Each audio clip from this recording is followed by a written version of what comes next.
நான் முதல்ல வந்து அண்ணன் சீமான் அவர்கள்ட்ட வந்து மன்னிப்பு கேட்டுக்கணும் அப்படின்னு நான் ஆசைப்பட்றேன். ஏன்னா நான் அவரை வந்து நிறையா வந்து தப்பு தப்பாக பேசியிருக்கேன், திட்டியிருக்கேன்.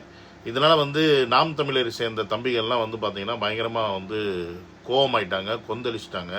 என்னுடைய இந்த மாற்றத்துக்கு நீங்கள் வந்து என்னடா காரணமாக இருக்கலாம் அப்படின்னு நினைக்கலாம். இந்த போஸ்டர் பார்த்தீங்கன்னா தெரியும். அதில் ஒரு தம்பி வந்து போட்டிருக்காப்புல, அவர் முகம்லாம் இல்லை. என்ன நீ துபாயில் இருக்கியா, நீங்கள் இங்கே இருக்க நாம் தமிழர் பாசறை வந்து என்னை கவனிச்சுக்கணும் அப்படின்னு சொல்லி போட்டிருக்காப்புல. அதனால நான் வந்து பயந்துட்டேன். ரொம்ப பயமாயிருச்சு எனக்கு. நாம் தமிழர் வந்து இனிமேல் பேசணும்னா அவங்க என்னை கவனிச்சிருவாங்க. ஆனால் எனக்கு ஒரே ஒரு கேள்வி மட்டும் இருக்குது அந்த தம்பிகிட்ட. ஏண்டா அங்கே பிடுங்க முடியல, இங்கேனா வந்து பிடுங்க போகிற அப்படின்னு கேட்கணும்னு ஆசை. ஆனால் அப்படி கேட்டால் என்னை மிரட்டுவாங்களும் பயமாக இருக்குது.